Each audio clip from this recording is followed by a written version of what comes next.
Hello, hello, everybody. Welcome back to Reality Realness with 3 S's. I'm your host here, Chantele Francis, with my lovely co-host, Tanya. How are you doing today, Tanya?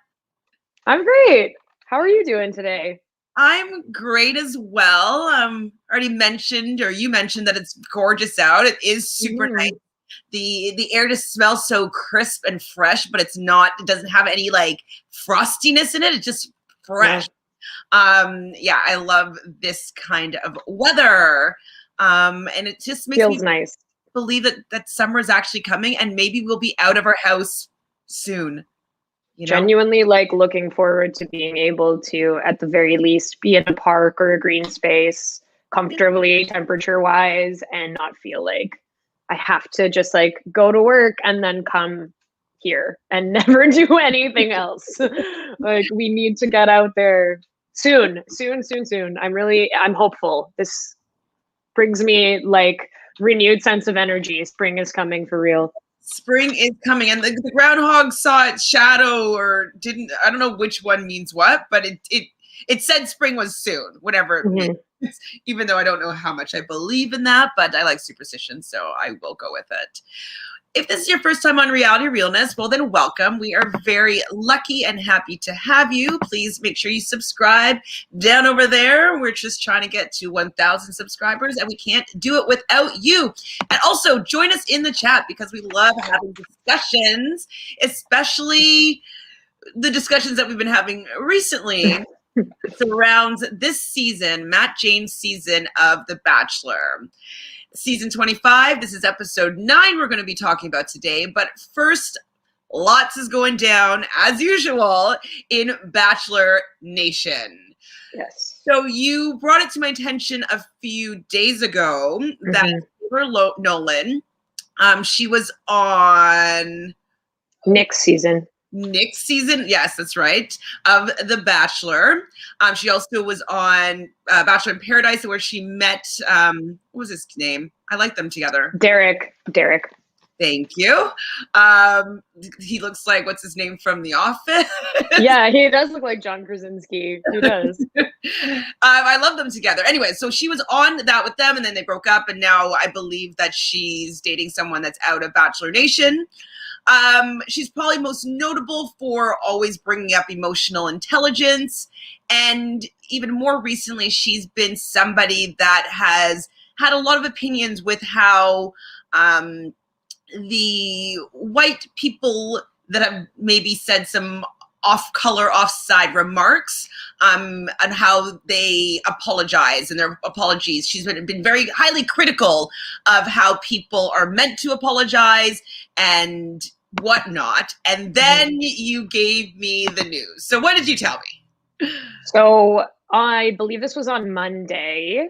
Some tweets surfaced from Taylor's past. So the tweets are, I believe, between the years of 2011 to 2014.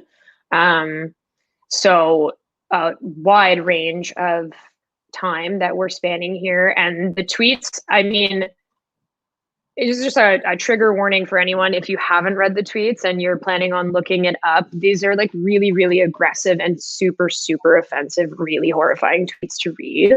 And tweets that are attacking several marginalized communities, truly so many, and people that also fit into several of those communities as well. So if you do choose to look them up, just be aware that the content is very, very aggressive and very disgusting to read. So these tweets surfaced, and there are so many, content of the tweets being, blatantly racist, homophobic, transphobic, fatphobic, attacking people with mental health issues, including people I think that she was actually a therapist too at the time, disabled community, the Asian community, anti-Semitic, literally anything that you can think of has been attacked in these tweets. And it's very, it's really tough to read. So this came out, and naturally, when information like this comes out, it became a really, really big topic in Bachelor Nation. A lot of people weighing in.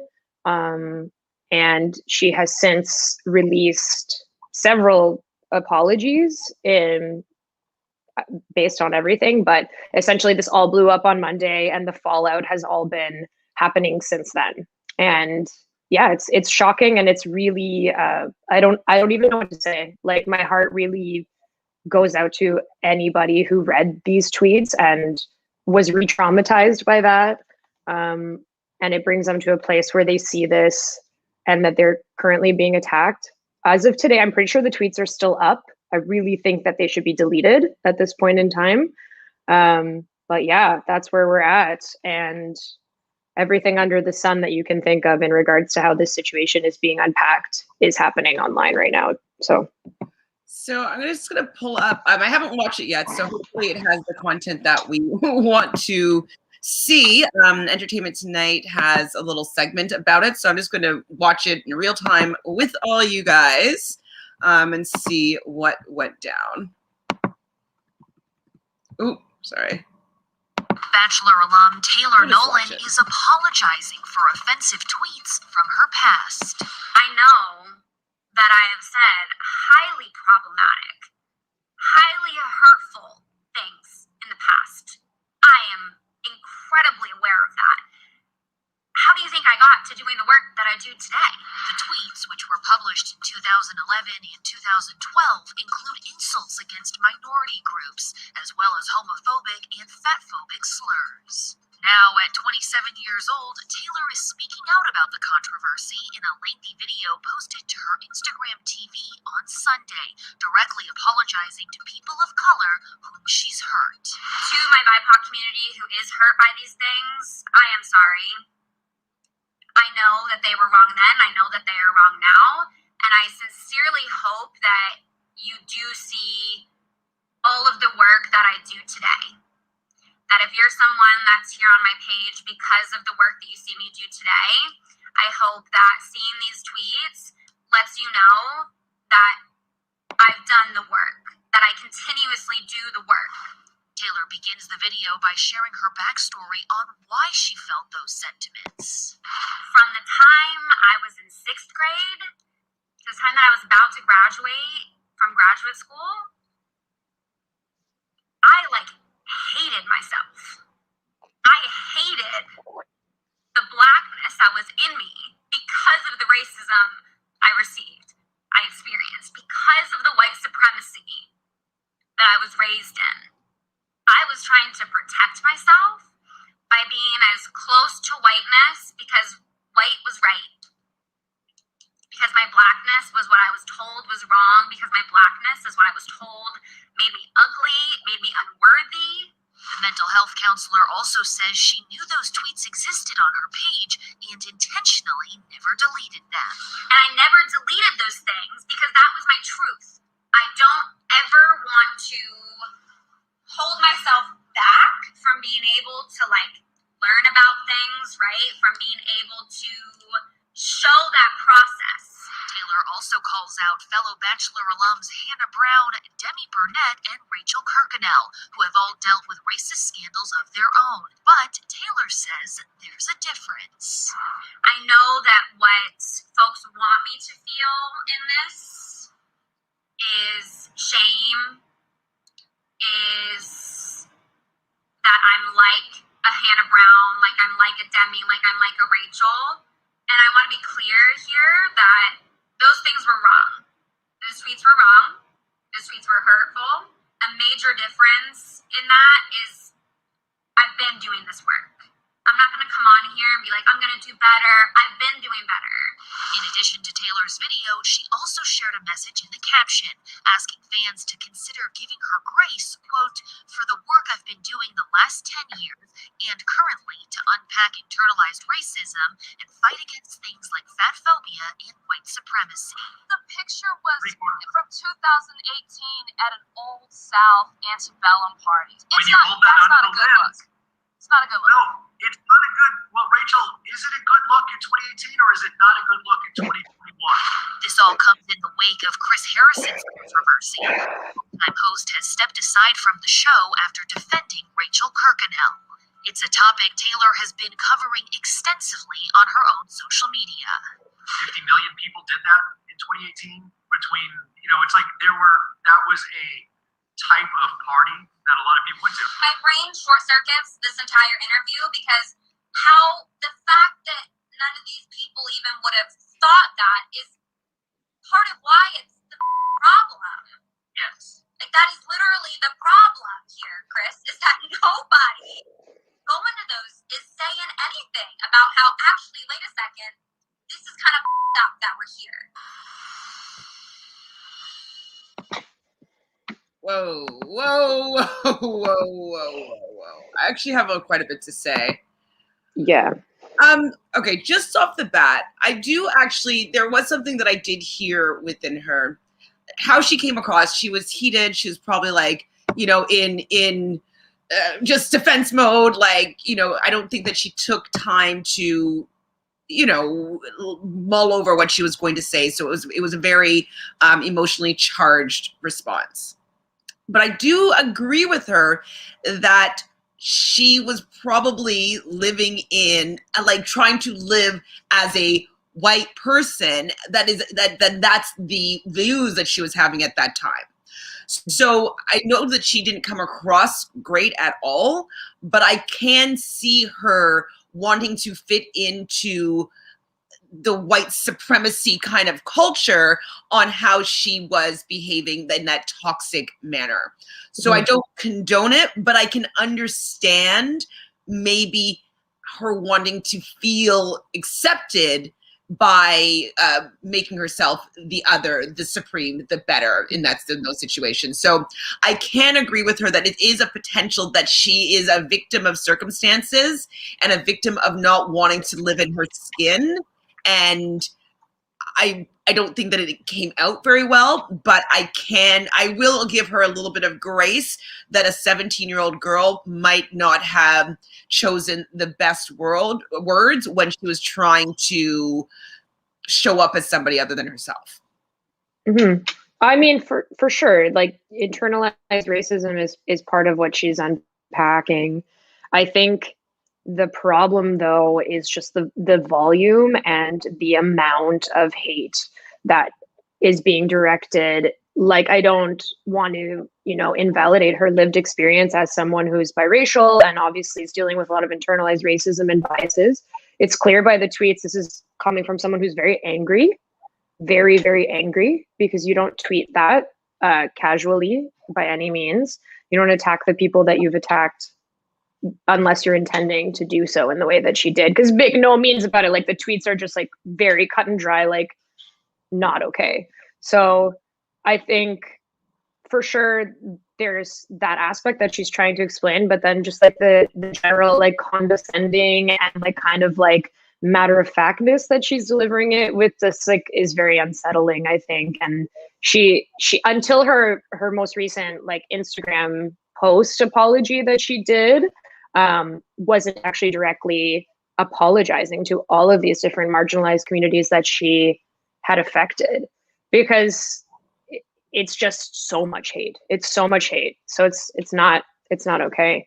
The other thing is she's also kind of had her entire platform be built on the idea that she is calling people out for their apologies and their responses, and, you know, drawing attention to how we need to change that conversation. It is clearly very hypocritical when you see how she's reacting to this now versus the demands that she has of others that I don't think are necessarily misplaced, but it's icky for me that it's like a platform that she's profiting off of. And these are things that she's tweeted. Additionally, too, I just want to say, I think the other disturbing thing that kind of stands out to me is what light this sheds on people in the mental health profession, because I really hope that a lot of people that are engaging with this understand that this is not like what therapy is. Like, I know people who work in the mental health profession and they take their ethics very, very seriously. Like, there's a very, very specific protocol to this. It breaks my heart that people are actually her clients that are putting themselves in a vulnerable situation where people question whether they even want to go to therapy and want to be vulnerable in that space, to kind of have your worst fears about that validated by her behavior. that's really, really upsetting. And that's like not what should be happening, especially for someone who's a mental health professional. I think it calls into question whether she should really be doing that if these are things that she's said. I don't doubt that she's grown or learned, but maybe she should have integrated that more into her journey and her platform to be like, yeah, in the past, this is how I thought, I said these things, as opposed to it all kind of snowballing now and then saying, well, I'm not going to delete them because it shows you how far I've come. It's like, that was never part of your story, though. You never let us into that aspect of your story. So but maybe now is the time for her to let us into that part of her story. And so I'm not sure whether or not I feel that she should remove it or not. I'm not sure. I'm going to think about that one. I can see an argument on both sides. I'm not sure how specifically yet. Hi, Natalie. How are you? Oh, I want to have the bigger banner. I just wanted to say something too, just because I know we have been talking about a lot of heated topics and we've been going through a lot of stuff. And even I'm like kind of gaining so much more insight and perspective into the words I choose and the way that I say things. I just think like it's very clear, like I personally, and you can weigh in if you agree or not, do not condone anybody that we're talking about here receiving death threats or being harassed on social media. That doesn't contribute to the conversation whatsoever. And I do agree that like fueling fire and dividing people more and more and more is not what's gonna progress. At the same time, like we've seen change come through people and their activism and using their voice. So I think that's still important, but nobody should be harassed, threatened in the way that is happening on social. It's totally not okay. And I don't condone that behavior at all. I 100% agree with you, just because like I'm a pacifist in real life. I don't think I've ever even been in a real like fist fight or anything like that. I definitely do have the power of the word. So I have been able to win arguments, we'll say, with, you know, my perspective and how I come across the subject matter. But I don't think that physical violence is really the answer to it's not the punishment that I think is fit at all. So I agree with you there. So hi, Natalie. So Natalie says that Chris Harrison's going to be on Good Morning America just sometime this week. Why? I don't. Can we like? How are we getting more Chris these days? Like, I thought he was stepping back. I don't know. So is he going to talk to the Robin women that you guys were suggesting? Maybe. I wonder. What does he need to say? Hi, Sam. Yes, we're going to talk a little bit about this Women Tell All. I agree. It was definitely a bit of a snoozer. I have some thoughts, but hi, Tamika. All right, this is the same. Hi, Joseph. So is Taylor really sorry for those tweets, or is she sorry that she got caught? I didn't hear about these tweets. That is crap. Taylor's supposed to be a therapist, and she's talking this way.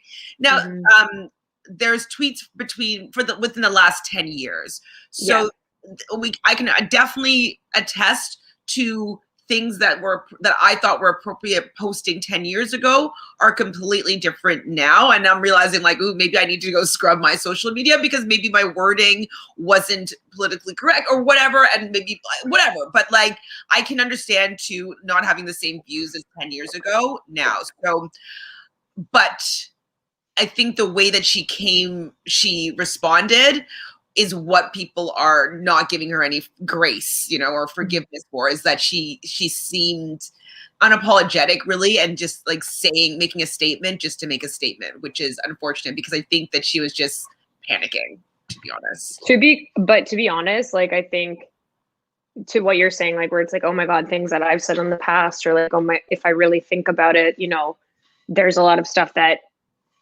was said when we were younger that has been removed from the, you know, overall vocabulary as we've evolved and learned. But I think there's a difference between like ignorance and active hate.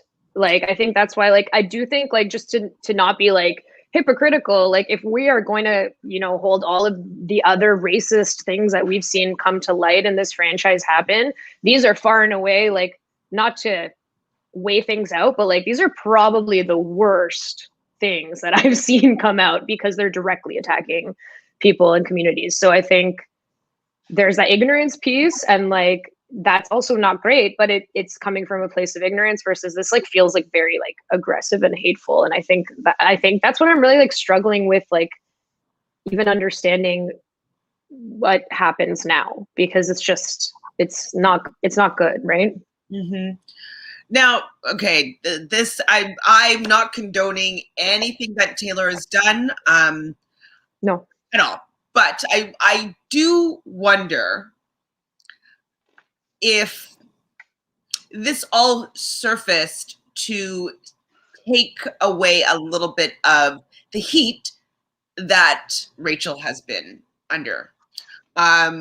You know, all of a sudden now something worse is happening, and it's somebody of color. And now all the pitchforks can come out and start going for her. And now Rachel is able to, she's still going to need to do the work, but all eyes are not on her anymore. Because I think the timing is very, very interesting. Not that she didn't do it, not that she doesn't deserve to face the music here, not that she, none of that. Yeah, but of course.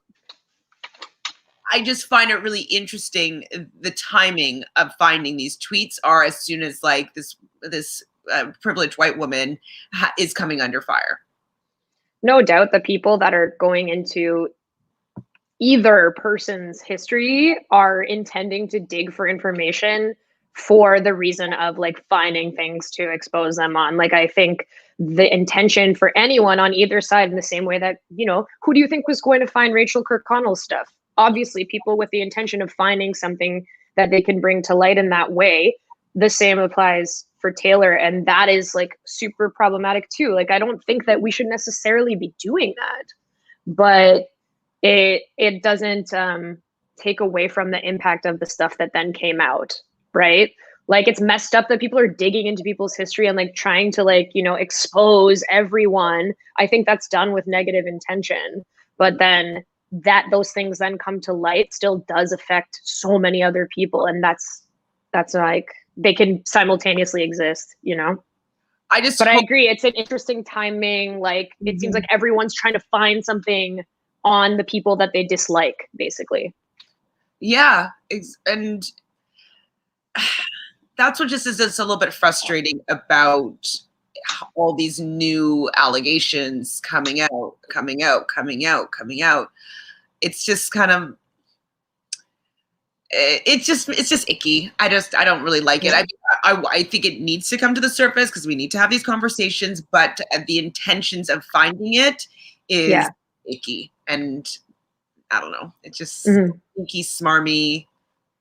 It's not good. And now it's like, is it contributing to the conversation? You know, like, you're digging this stuff up and then we're having these conversations where these things obviously are terrible.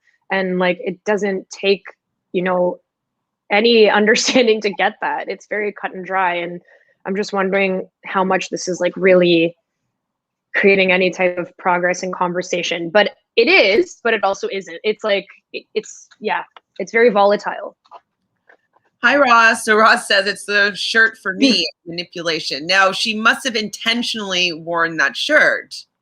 That bothersome. I think that she needed to take another moment too before she responded, because coming across tone deaf is not it. Hi, Dino. That's a fair point, Chantele. Like, it's like there's so much emphasis being put on people needing to release a statement immediately, for people to respond immediately to every single thing that comes out.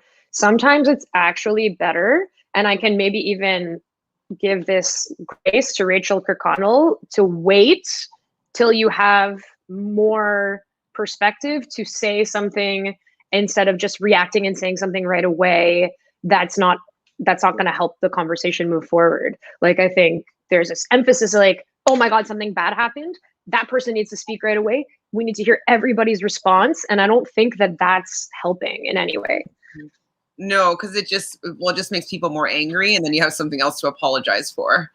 So yes, this is, that was the first time we were seeing the apology as well, Joseph. I had dove deep yet. Okay, so girl, could you have followed those tweets on your growth wall for yourself and not left them on your timeline? Well, she probably didn't even really remember that they existed.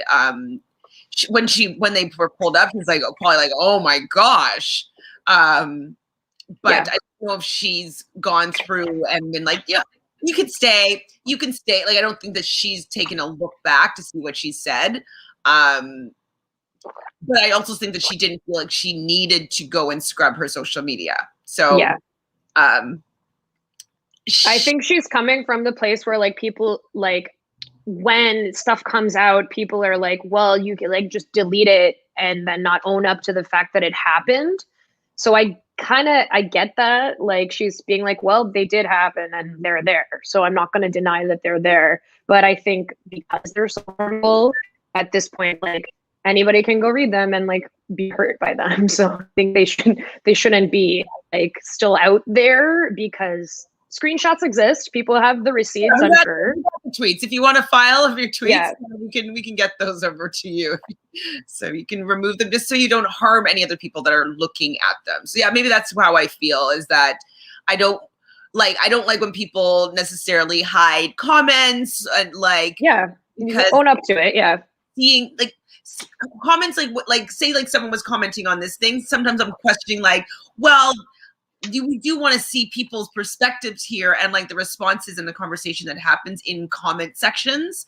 But maybe though, when it's super offensive, maybe I'm like, you know what, like you can take that off, because whatever you're saying, I don't think is, as you mentioned, contributing to the conversation and the growth. Because it would only be hate that would be coming on those comments. I honestly don't know what the correct answer is. It's just there's a lot of different ways of approaching it, and I understand, all those perspectives. Joseph says she is trying to save her clientele with that so-called apology. I can see most, if not all, her clients looking for new therapists as soon as possible. There's no way I would feel comfortable like having her as my therapist if I had already been seeing her and then this came out. It would absolutely betray my trust. It betrays the ethics of what she's doing. It's extremely messed up. And I really feel for anybody who is like her client, because that's like just beyond. Yeah, it's not good. Hi, Sam. So Sam said this is a mess. Yes, it is a mess. Hello, Mary. Hi, Mary. So also the show cast Taylor with those tweets up too. So much for background checks. Well, how deep do they go for these background checks? Like, I know that there's like a stack of paperwork about this big where you like say like every social media handle you've ever had your entire life, every address you've ever lived, like every time you got to the doctor, every time you had a drink of alcohol, you're supposed to like write down these things. I'm like, I don't know how people have enough pages to be able to write all that stuff. I don't know that, like, because social media goes deep, but like, do they go back 10 years? Like maybe they only go back 5. It's interesting too, because can you imagine like if these tweets came out when she was on Nick's season, then I think the platform that she currently has would not even exist. That's true. Like and it's also easy to go back and be like, we always knew that she was shady, and like, yeah, those inclinations were kind of there, but I don't think anyone could have, predicted that something like this would surface with such hatred behind it. Ross, I don't know if she was in college because it says that she's 27 now, and these tweets were from 10 years ago. So, or what did they say? 2009, actually, so 12 years ago. I guess I got my years wrong. I apologize for that. I mean, I don't even remember exactly what it said, but 10 years or so ago. So she's 17. I mean, if she went to college at 17, that's another thing. But I'm not sure. I can agree with Chantele on that. The person that Taylor was at 17 isn't who she is at 27. I think it's her delivery method that got me upset. Absolutely agree. The timing of the tweets isn't good with this season. 100% not good. I agree. People have grown. I hope that she is not the same person that she was at 17 and 27. She's clearly changed her worldview a lot since then and has shown that on her platform in a variety of ways. So totally. Mika said that she read on Twitter that she may lose her license. Wow. I mean, it's consequence. Yeah. Why was Heather? Oh, okay. We'll talk about this one later. Natalie, remind me if I don't remember. But I definitely will mention that. I agree and glossed over Chris as well. It's all weird. Okay, look, I live in Ethiopia, but I didn't consider myself a Black person 10 years ago, because as a country we have light skin for the most part. But I can't imagine tweeting that even in my identity crisis phase. Mm-hmm. I can't imagine tweeting what she tweeted personally, but I also can't imagine hating myself as much as she must have hated herself. Mm-hmm. So, and living in America, I wasn't her, so I can't imagine that for myself, but I can imagine it for somebody being pushed to the brink of acting that way. You know what I mean? Like it's they're the bullies, they're lashing out because they're clearly angry. Yeah, she's clearly angry. I wanted to share something like that I thought was a really good way of kind of summing up a lot of what's happening here. So this is from Dominique, who was on the same season, on Nick's season. She was out, like, I want to say early on, like maybe the second or third week, but she's be friends with Taylor and she was on the season. And she released a statement in regards to this that I think kind of just sums up everything that we're talking about. So I wanted to read it because it's, I think, really powerful. So she says, first, cyberbullying, death threats, and the like are never acceptable and need to stop. Please invest your energy in a healthy hobby and introspection. As some of you may know, I shared a close friendship with Taylor during our time on The Bachelor and Bachelor in Paradise. That being said, we are no longer friends and have not been for some time. I was unaware of her tweets during that friendship, but I am unfortunately not unaware of her toxicity. I am not particularly surprised by the levels and lengthy history of it either. It is particularly troubling to see a mental health advocate and practitioner confirm some of the worst fears people have about seeking therapy. The violations go far beyond re-traumatization, as you have also violated patient confidentiality and moreover their trust. The communities that have been hurt have suffered enough. The disabled community also deserves an apology as they have been left out time and time again. It is personally hard for me to see a path forward as her humility still continues to be absent. Using your platform to uplift the marginalized communities you identify with, but forgot to acknowledge past bigotry and its influence in your growth is misleading. I'm all for second chances, but there won't be one from me. I would be remiss if I didn't address how awful internalized racism is and how we all, myself included, need to continuously re-examine underlying biases, past and present. So I just thought that was like really, really thoughtfully written and a perspective from someone that was friends with her and is no longer friends with her, for context. I mean, I can understand the toxicity because there was something, she did have a lot of hate from the women. Season she was kind of, and that's something we should be taking notice of. Like, why was everybody didn't like her so much? Why does she draw in that toxicity? Why does she draw in people hating her and nastiness? And it's because that's how she feels about herself, and that's what she exudes to other people, because you attract what you are. So I can understand Dominique deciding not to be friends with someone like that, because it may seem like a joke or something that Taylor was saying, but it across as offensive, and it's probably because she's not deep down a nice person. Maybe that's there might be a reason why her and Vanessa were kind of, so outside of the rest of the ladies that season, and that was something that a lot of those women from Nick's season talked about. Like, there's that drama where like it was kind of like Vanessa versus everybody, and Vanessa and Taylor really close. To Vanessa's credit, she's also put out a statement and has discussed how the impact of this and, her thoughts as well, if people want to read that, which I get. To hold your friends accountable to this stuff is very hard because you don't want to see that from someone that you care about. So I understand that's difficult too. But yeah, maybe it's hindsight is 2020 though. We could also like look at it and be like, we always knew that she was toxic, but I think it's a lot. The entire thing's a lot. I'm just gonna go take a look at her tweet responses, and then we'll get into the actual episode. Yeah. Not tweet responses, sorry, her Instagram responses. I don't know if it's the full thing, but this is just what's posted. So I believe this was first 2 days ago. Yeah, this was first, yeah. I have been attacked and harassed online for weeks. My video earlier wasn't concise because I didn't feel like I could even have a day to process everything that was coming my way. At the time of the video, I had only seen the tweets towards BIPOC communities, but obviously have heard many outside of that. Close to every marginalized group, honestly. Because of all of what I said in my video and because of the environment I was in, and that still doesn't excuse it or justify it, which is why I do the work I do today and for the last several years. This is nuanced and there's a lot to unpack. These tweets were not surfaced in good faith, and were in direct opposition to the work I do today for all those communities who were hurt by my tweets, and I want to fight against that. I can't tell what it says at the bottom. Something like that. Okay, and then her other one. She also said she limited the comments in the caption.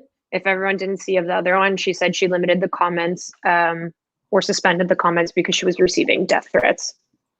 Yeah, I mean, it's never appropriate to send death threats to anybody. Like, that's actually should be illegal, you know? Honestly, it's not okay. So yesterday's response was a reaction and not an apology. I'm sorry I didn't take a second to come correct. I owe you all an apology. There's no question or defending that every word of my old tweets are harmful, wrong, triggering, and incredibly upsetting to the community that I identify with and that I support. I'm so sorry to the folks that were triggered and re-traumatized by seeing the hurtful words from my past. The views I held 8+ years ago were vile and unacceptable and are completely removed from the values and principles I hold today. Those words were a way for me to deflect from my own internalized racism, misogyny, and ignorance. Still, they cause harm, and I'm accountable that harm. Is there more? Is there another page? Yeah. To all my allies, friends, and folks who I have hurt, who have stood by me and supported me throughout the years, I'm sorry. To the LGBTQI+ communities, I'm so sorry for how my words have hurt you and perpetuated harm and intolerance to the community. To the women and survivors of sexual assault, I apologize for the ways my words have re-traumatized, triggered, and disappointed you. To those struggling with long-standing mental illness, I'm sorry for my intolerance and lack of empathy and understanding at that time. To the Asian, the Jewish, and the BIPOC community, I'm sorry for how my words perpetuated unfounded and damaging stereotypes. To those struggling with body shame and fat phobia, I'm incredibly sorry for my hurtful statements. You deserve so much better. I will continue to unpack and fight against the harm around fat phobia. No one deserves to experience and relive the hurt these words have caused. I'm deeply committed to unlearning, learning, and working to be better every day, and doing that work in my professional, personal, private, and public life. I'm determined to continue using my platform as a space to elevate all voices and bring forward growth and healing from my words. I'll continue the work and I'll share my process along the way, as well as share the work I've done up until this point.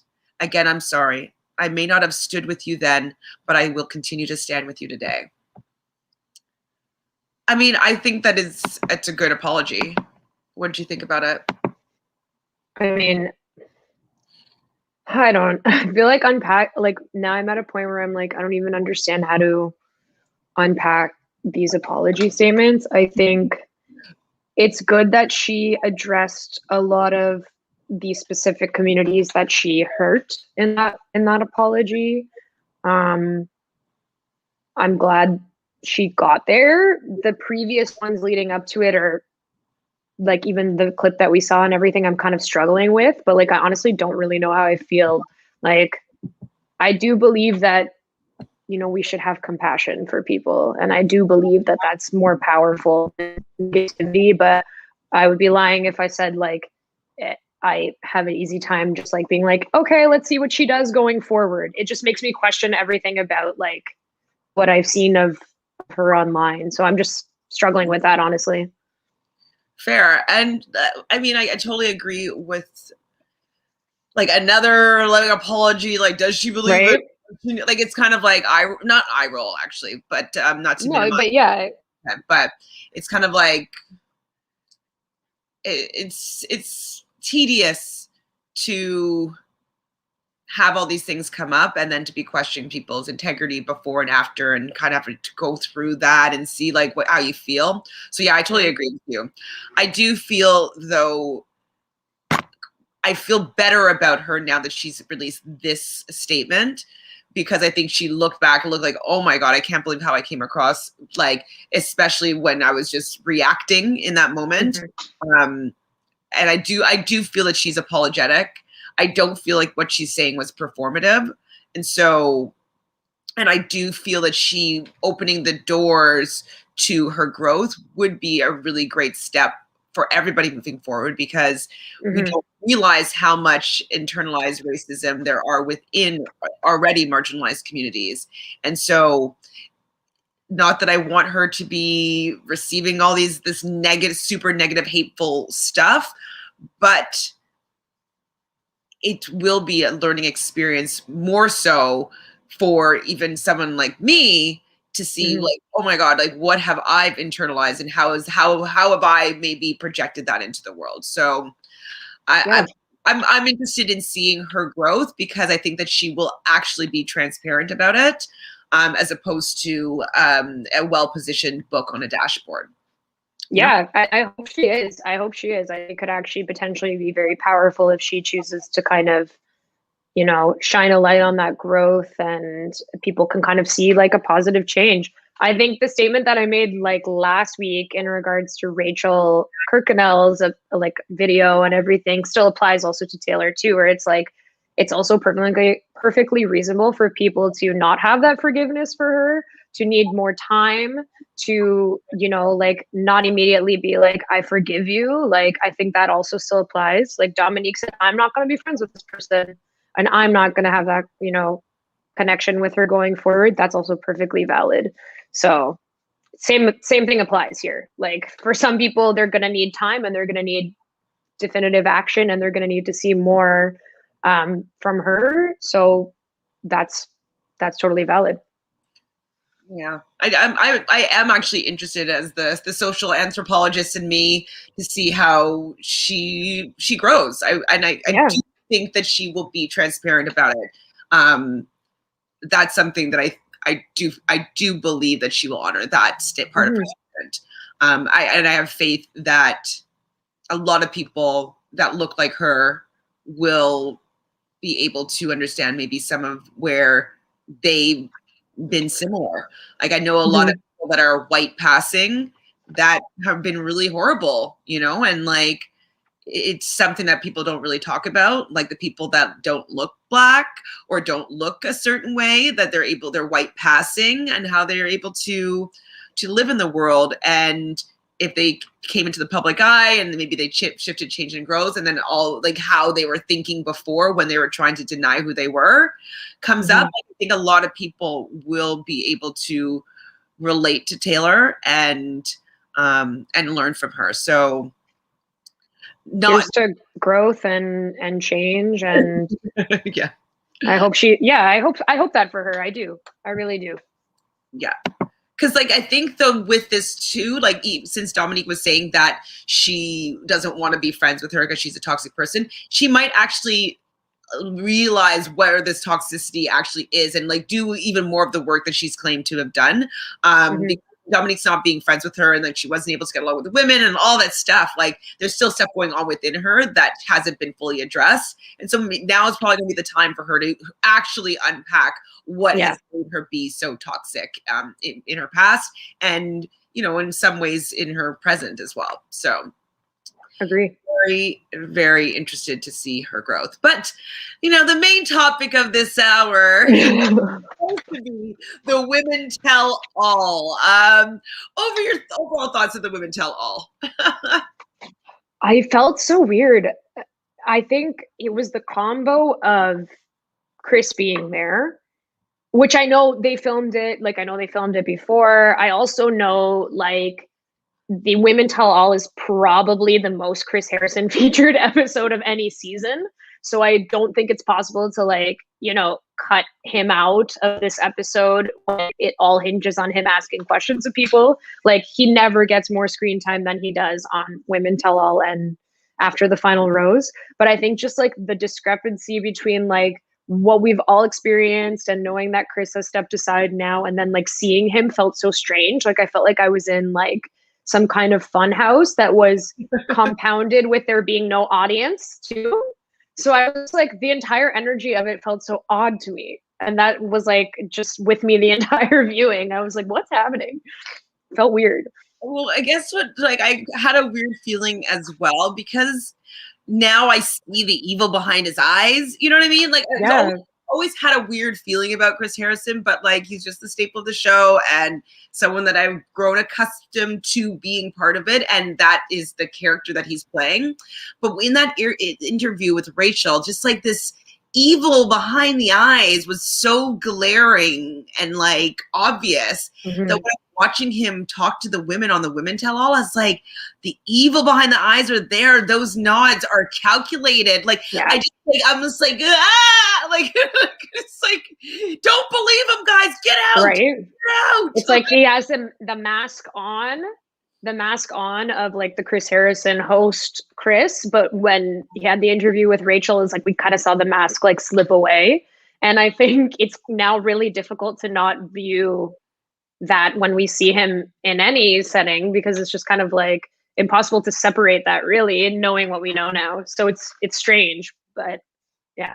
It's so strange. Just like how perception changes, your perception changes, how you see someone changes. It's so interesting, but also quite bizarre. He talks about Chelsea's new look with her hair. How'd you like her hair? I think it looks great. I really like the bleached hair on her. I think she rocks it. Yeah, I definitely thought she rocked it too. My first thing that I wrote about Chris smiling there looks so fake. That's everything seems fake about him now. Like, again, your comment about perception is totally right. I'm just like, look at it. I'm almost like, look at him smiling. What is he saying? Like, it was like there's some like deeper thing within that I'm like, what is he not saying? Really? Yeah. like I hate you, or whatever, you know, like I don't know what. But it's really like just what we normally see of Chris as the Bachelor host. Like it really is no different than any other tell-all in terms of his energy. It's just now the way we view him has differed. Definitely different. Okay, so in the previews, it's still the previews of next week. But no, sorry, there was segment previews, sorry. And it showed Matt, and it did have a lot of shirtless scenes. So did you write them down? Or I didn't write them down, but I was like, this actually like seems like we may catch up to the number that I need. There was a lot of shirtless clips. And also, I have to ask if this counts. The clip of him in the hot tub that they showed as part of the date that didn't happen this episode, does that count as a shirtless Matt? Or does bonus footage not count? Bonus footage definitely counts. Because they show specific footage, right? To yeah. I don't know if I'm going to be too generous here if I say that every separate clip that they show would be a point. What do you think?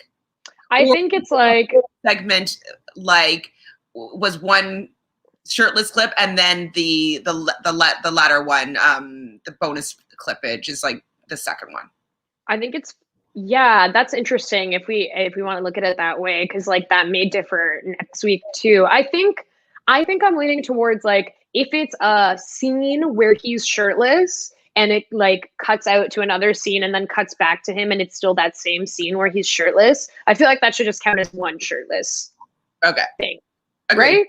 Right? I totally agree with that. I was just thinking about like the clips today, like on the like there's just like a bunch of or was so it many? Yeah, there's a bunch of just like shirtless clippages.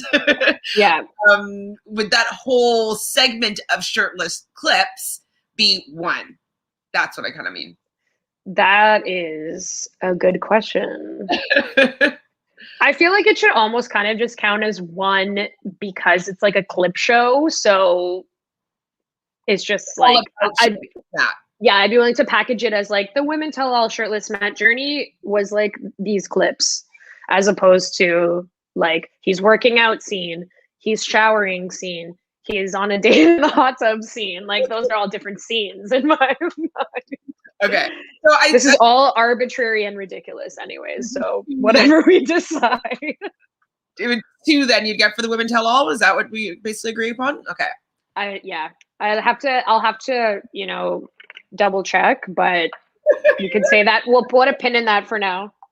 Okay, perfect. Okay, so Sarah, it was in some of the clips, and I was like, oh yeah. Forgot about her. They totally made an entire episode, as you say, like her being the hero of the story. And I really thought that she was going to resurface and come back because it was such a big exit. And, you know, he was so upset over it. So he was. What happened there? I literally forgot that Sarah was even there because so much has happened from that point. But I thought it's really interesting how much screen time Sarah actually got on this show. And I would have liked to have seen her at this tell-all just because that was that was literally the focus of an entire episode. So I guess maybe she's not interested in coming anymore. It seems like this was kind of a traumatizing experience for her. Fair. I wonder if like, actually, I forgot what I was going to say. Never mind. I was trying to find on Bachelor data. They had like broken down like who's had the most screen time. And they do it for like all the episodes. Oh, here it is. Episodes 1 to 7 featured screen time. Like the person who's obviously shown the most is Matt by a large margin because he's the lead. But then Sarah has had more screen time than literally everybody else on this season besides Matt. So like, whoa. That's what I was going to say. I was going to say that Sarah has had more screen time than the people that are in the final 4. Literally more than all of the people in the final 4. Yeah. Which is insane. It is insane. That she didn't come back to the Women Tell All. Like she's half the season is all about Sarah, basically. Yeah. And yeah, I want to hear like how she's processing everything. She probably didn't want to be attacked though again by the women in the yelling matches or whatever. Like, and she does have more important things going on in her life than to maybe get involved with the pettiness. So I think it also left a sour taste in her mouth in the sense that she had said this in an interview like before, but I guess like that production had kind of implied that like she would be able to contact her family, you know, like at least somewhat regularly, especially considering that her father is like obviously ill. And like she wasn't able to do that. So that's also really messed up, especially, you know, you're casting someone who's like, you know, sacrificing their time to be there, which I mean, whatever, we can unpack whether she should go on the show or not. I don't even want to go there, but and then being like, yeah, no problem. You'll be able to talk to your loved ones. JK. Like, that's not okay. He's like going through serious illness. Like, yeah. Definitely. So Mari standing up for MJ, I was a little bit surprised by, saying that she was her roommate and that she's like an amazing person. You laugh. Why did you laugh? It was just funny that she took like, it seems like she got that like MJ's behavior wasn't cool, but she took most issue with her being called fake, which I was like, okay, well, I mean, she kind of seemed fake. She's like, you cannot say she's fake. You can say a lot of things about MJ, but you can't say that she's fake. I'm like, I don't know. There's some fakery happening in terms of the way she behaves in certain situations or others. And I'm like, also, strong personality doesn't mean you get a pass either, you know? No. It means that you should be like anyways, they're all really young. They're really young. They're really young. I could be considered to have been very obnoxious when I was 24. Not gonna lie. I absolutely was. I guarantee when people decided to talk about the person that I was then, maybe not a lot of good things to say. So no.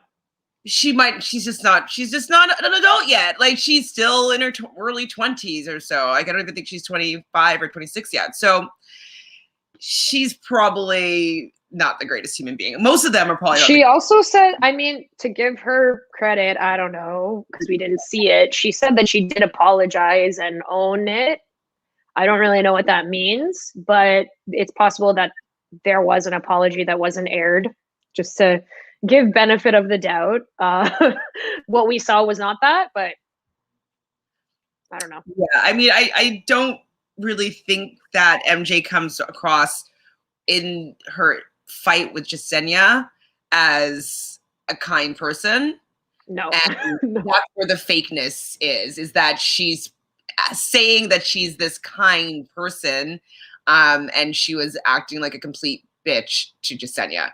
Exactly. So that's where the fakeness is, Mari. Like, she's acts one way in front of Jasenia and completely different in front of you and Matt. So there is the fakeness. And she's like, I roomed with her, so I know. I'm like, that actually like furthers the fakeness conversation, because you're basically confirming that she's one way when you're hanging out with her and different when she's hanging out with everybody else. Like, I think that's like literally the point Jasenia was making, but she's defending her friend. Well, and I think it was MJ that said that she has a strong personality that's being misconstrued as mean. Classic mean girl thing to say. I definitely would have taken that attitude, being like, I'm just like saying my opinion. Yeah. And like, it's hateful and not kind. So yes, it is mean if you aren't being kind and generous and loving.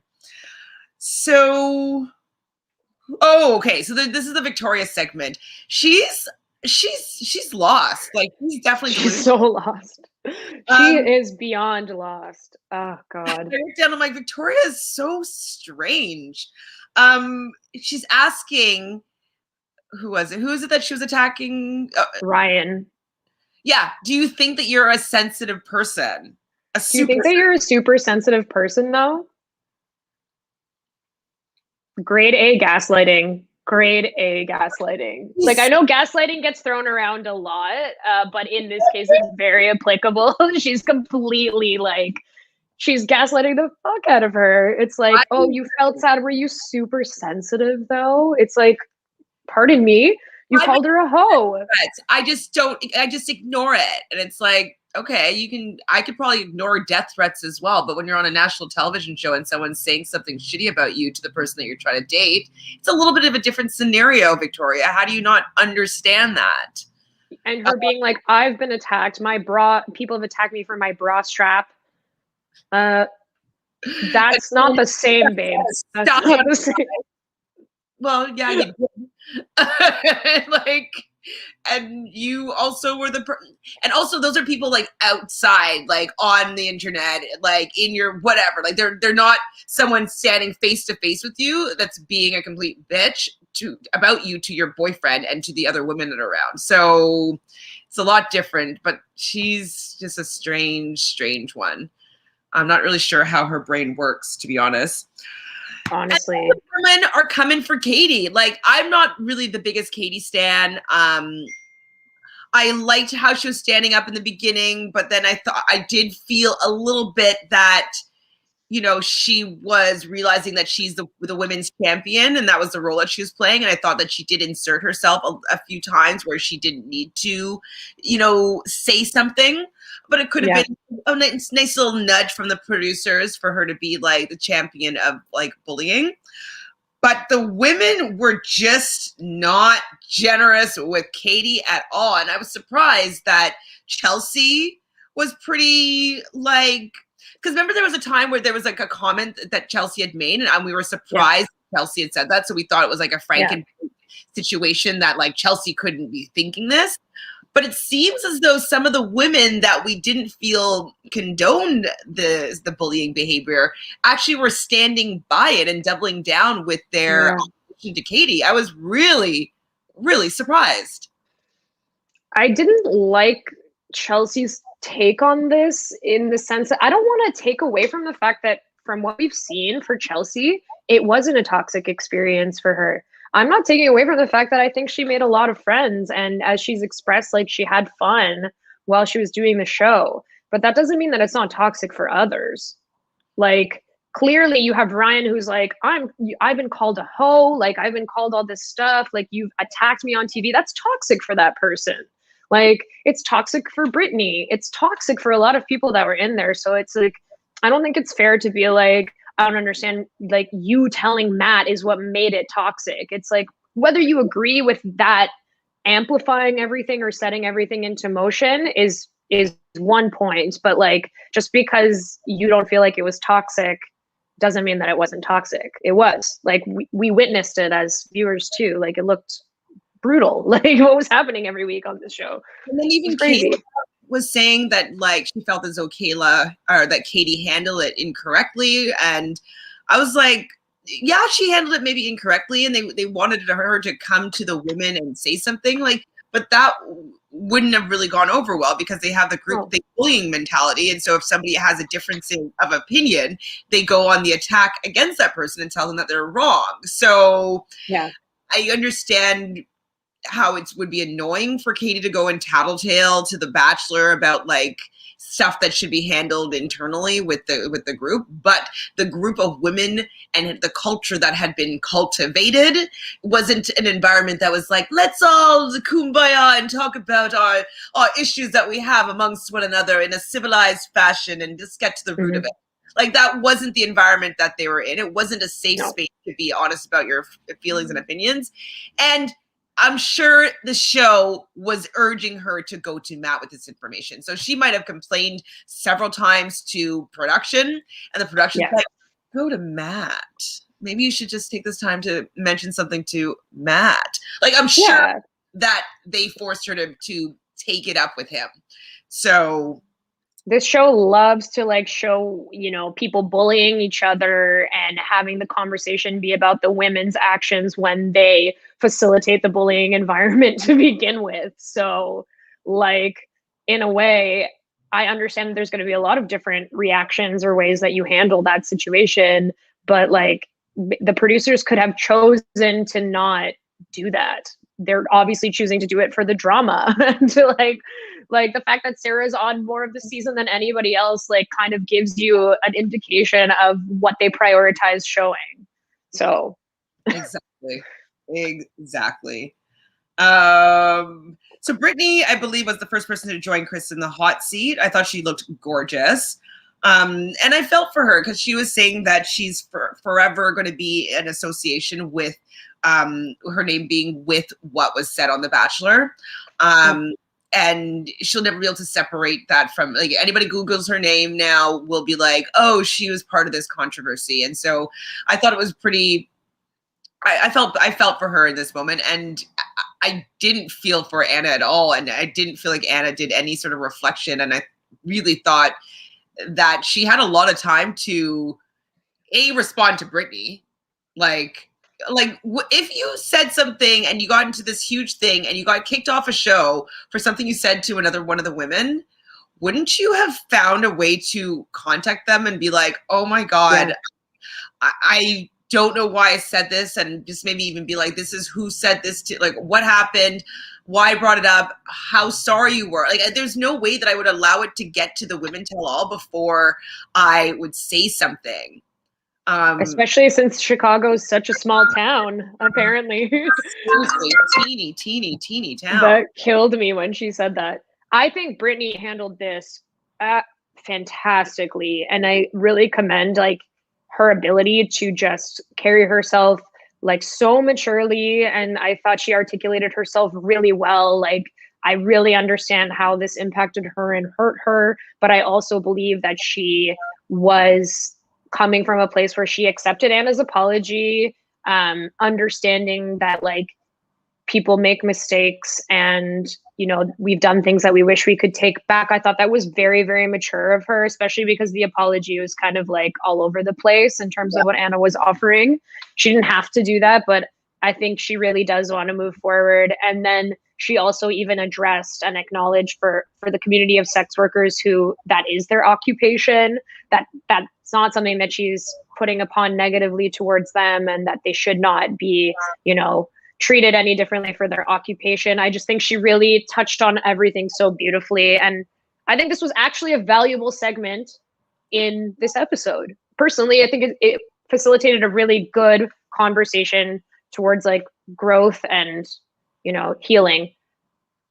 I agree that Anna should have absolutely come to her prior to this happening. And that's kind of where I find the apology to be like all over the place, because if she's saying she feels bad, but then has never actually talked to Brittany outside of this time since the season aired, that's like not great. Well, she's like, I'm 100 times more sorry now seeing the aftermath. So it's the aftermath. Like she doesn't, what her actions and being kicked off the show for them wasn't enough for her to feel apologetic.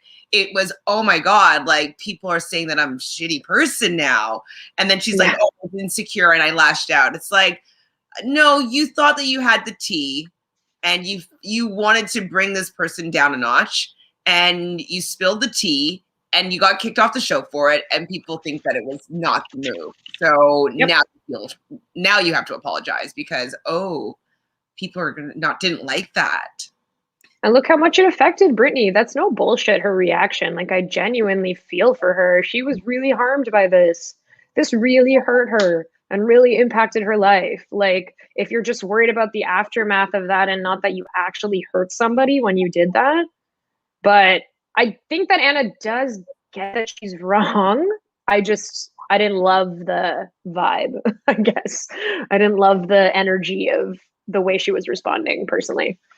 Well, it's the thing too. I can't remember right now. There's something that happened to me in my past. I can't remember the situation, but I remember the feeling of somebody telling an untruth about me that was like damaging. I don't remember the exact situation. I probably just blocked it out. But if it comes to me, I'll share. But it's kind of like it's a violation of your own self. It's like an attack. It's kind of like when my cell phone was stolen from me, and like, you know, it's like it's a violation that like you can't really feel. It's very icky. It's like it doesn't feel good when someone's telling a mistruth about you. And it just so happens that this was about sex work, but it's the lie. Yeah, it's not true. Yeah, that it feels so violating, and it's really hard for people to actually know what that feels like. And I don't think that Anna really even understands the violation of someone's personal truth that you kind of took away from them for your own sport. That's where it's kind of gross. It's like she stole something from Brittany, you know? Yeah, absolutely.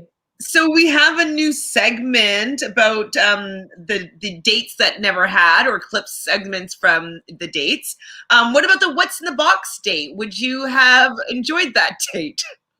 Honestly, my watch told me to like check my heart rate, because that to me is the last thing I want to do. I don't want to put my hand in a box that bugs are in. I don't want to ever in my life experience that. The way they were describing it, I got like chills. Like, that is like one of my worst fears. I don't even want to put that out there, because in the event that I end up on some kind of show, which after podcasting, I must say I do not want to be on reality TV, would be way too anxiety inducing. But just in case I was, I'm going to say that my fear is snakes instead, because I never want to put my hand in a box of bugs ever. I mean, I do it, but it's so revolting. Not a cute date at all, but I would do it. I'd be able to champion through that one. I knew you would do it. You're the type of person that would like go on Fear Factor and just like, you know, commit to the challenges. Gross shit, I can't handle. Speaking of gross shit, the eating the raw eggs, like, That made me actually gag. If I think about it too hard, I'll gag right now. So gross. Like, I already have a little weirdness about eggs in general. It's just a little bit gross if you think about it. And then just them sliding that egg down their throat. The consistency of eggs is already gross. Like, it's just too gross. So that was just disgusting to me. The pancake eating. And I just don't want to see it. Yeah, like it was gross watching them drink raw eggs. Like I was actually like, I didn't want to see that. I literally gagged and was coughing and gagging. I was like, I can't watch this. I'm like, I guess that's why they didn't share it. But like, since when did they care about our comfort levels? The pancake eating and the beer chugging, you know, we saw a little more Victoria kind of breaking the rules or whatnot, and we got to get a burp from Jasenia, I think it was. The hide and seek. Oh, that was there we got his shirt off. Yeah, the hide and seek hot tub. Why? Okay, so why didn't they show 3 dates? Like, I'm really confused. Like, why didn't they show any of this stuff? We were like, was there a date portion or is it just the night? Like, I think that this is happening for all those times when it just straight to nighttime. Like, it's very telling that they chose to not show literally 3 entire dates. Well, because it was probably the Sarah segment. Probably. And that's what I'm saying. I'm like, what they chose to invest in showing was so obvious. And a part of the reason why it doesn't follow through on the diversity promise as well is it's just like, you had other stuff that you could show. You chose to show this stuff. Why? Why did you do this? I don't know. So Katie's in the hot seat next. It does show the clip where she goes on her date with Matt. She does the run and jump hug thing. I'm wondering if that was her practicing for the potential Bachelorette. Yeah, I didn't really write down much about her segment. Felt very like she was doing, a few of them did this, I'll say, but she was definitely delivering what I would consider to be the Bachelorette pitch monologue, starting from what's going to be like the baseline of my journey, which for her is like, is there really somebody out there that wants me for me? That's the point that she made, and that she's 30 and she's ready for this. So it's like hitting all the boxes of things that you're supposed to say if you're trying to push for that. But the thought that I had while I was watching, actually, like most of them in the hot seat, I don't know if you'll agree with me, is just like what it feels like to be at a callback where you're watching everybody read for the same part as you and seeing how they answer the question. And it literally felt like every time somebody went up to the hot seat, like that was their callback for the role of Bachelorette. I did. That was the vibe. I do now. It was cool. Right? That's what it is. Because it felt like a callback. Only people, I would have to go back and look through the other seasons, but it seems as though the people that, at least one of the people that are in the hot seat for the women or men tell all become the Bachelor, unless they're already in the final 3. Yeah, or unless they were a really dramatic person or involved in a really dramatic situation. Like, I don't think they're considering Brittany for Bachelorette, for example, but they needed to unpack that. But like for Katie, for Serena P, for Abigail, like all of that felt like Bachelorette callbacks. Totally. For Piper. Abigail's was definitely like, she did a good one. I thought she did a good callback there. I loved that segment, actually. Abigail's. Wait, what did I write down? This was with Katie, I believe. First kiss, bleeding. Oh yeah, there was a clip where Matt is talking to Abigail. I think it's just like a separate clip that they're showing where he tells a story, I think it's of his first kiss, where he kissed the girl so hard that he like bit her lip and she bled. It's like, this like, tracks for Matt's struggle kiss journey. Like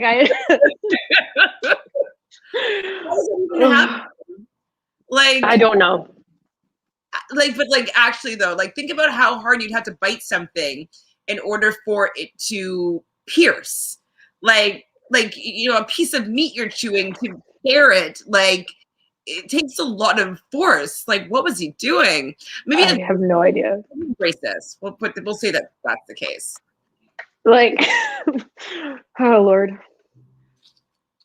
But yeah, I think Chris mentioned to Abigail that she got a lot of praise for coming forward, and I think that she said that she's been receiving a lot of warm messages, and so I think this is very good for her potentially becoming the Bachelorette.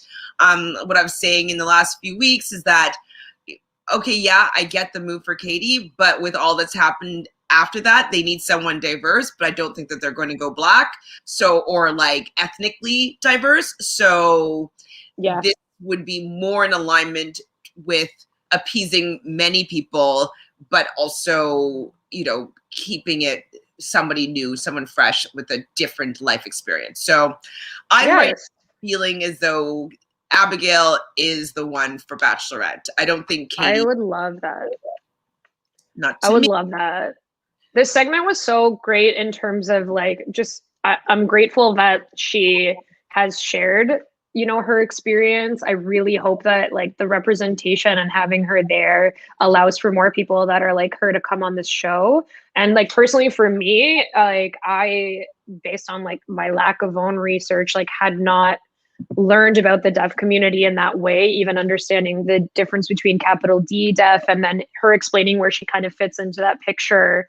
And all of that was super informative, and I'm grateful that that time was used for something that provides a lot of value for everybody that was watching, and then for people that see themselves in her and see that visibility encourages them that they could also be in that position, and it's really nice to see that happen. So kudos to her. I would love it if she was the Bachelorette. It would be great, I think. Very cool, very interesting. I want to see her find love, because I think that I do think that her experience was cut a little bit short. I don't think that she had the chance to maybe develop something deeper with him. She never got a one-on-one date. She never got to spend more time with him. Regardless of whether you're front runner or not, you need to spend time with somebody that you're going to make a commitment to, and you're going to develop feelings for people that you spend more time with. So I don't think she had that opportunity to find the love story with Matt, and she was interested, but it never went anywhere. So I would like to see her find some true love. I agree. Piper sit in the hot seat or no? Or what she did? She just talked. She did. I literally didn't even write any notes for hers. I just wrote Piper hot seat. I wrote goodbye. So I mean, when she left and she didn't say a word, a lot of people were saying that was because of her age, and that was so immature of her. And I was like, I liked it. I wouldn't want to make him feel good or okay about a situation. Sorry, I could be petty sometimes, and with that, I would just be like, I wouldn't want you to feel okay with that decision. It's kind of like in Big Brother when people don't want to be evicted, and they're like, whatever you do, it's okay. We'll be friends outside of this. It's like, actually, no. Evict me. Yeah. I don't care about you anymore, or whatever. I'd be more petty. So if someone broke up with you in real life, would you be like, thank you so much? I really appreciate that. No, you would be upset. So it's that's fine. You don't want me in here anymore? I don't even want to talk to you anymore. So you'd be like, thanks for your feedback. Thank you so much. No, you would be upset, or you would have lack of reaction, or you might be angry. I don't know how someone would react to that situation. It's contextual, but her not saying anything isn't rude. It's not rude. No, I would just be pissed and not want to speak to that person anymore and be on TV and no. I think she handled it fine. I was down with it. I didn't care that she didn't make him feel better about his decision of choosing somebody else over her. She's pissed.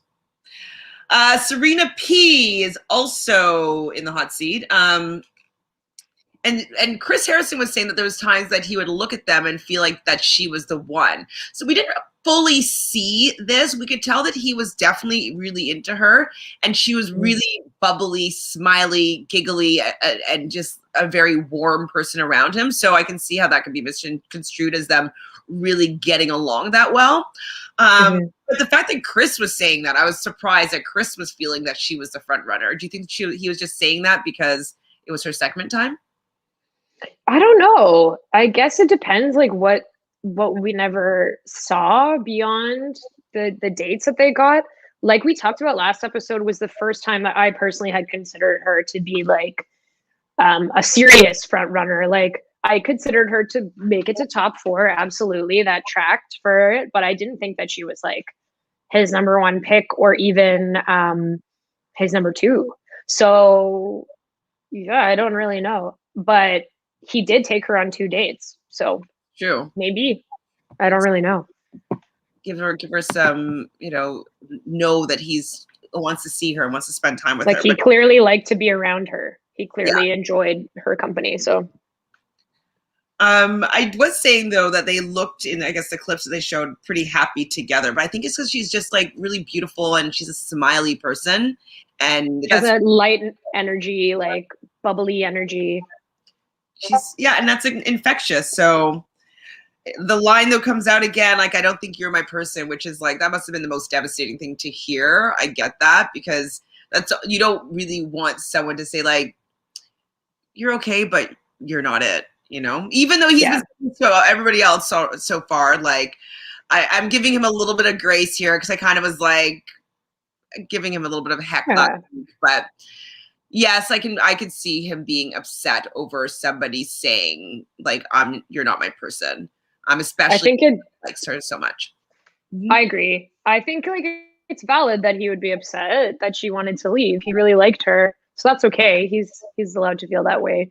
I don't think she really realized until later on, though, that other people were maybe more into him, because she mentions that she like could see that the other girls were 100% there for him in terms of the other like finalists, let's say people in the final 4. She could tell that they were 100%. So it's like kind of like, I don't think it dawned on her until after the hometowns, or maybe leading up to the hometowns, and kind of the advice that she got from her family, where she was like, oh, I'm not really there for him.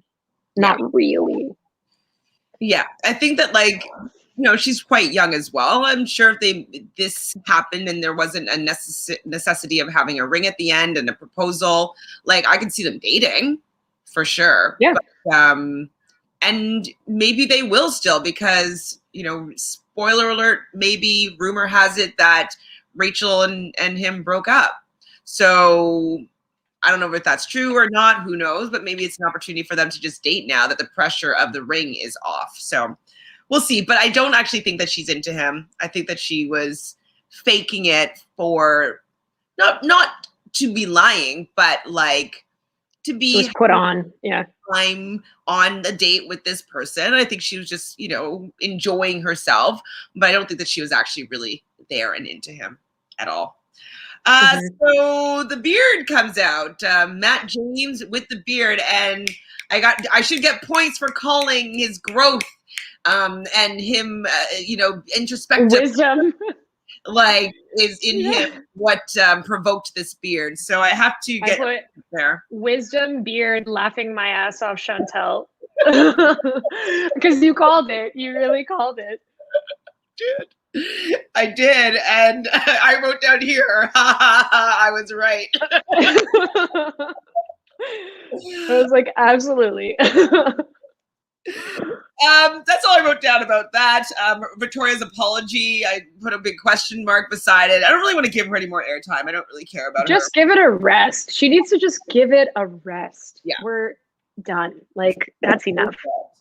Then the blooper reel came. Like, he's a good sport, but like all those open eye kiss moments, like not it. I was so mortified for him.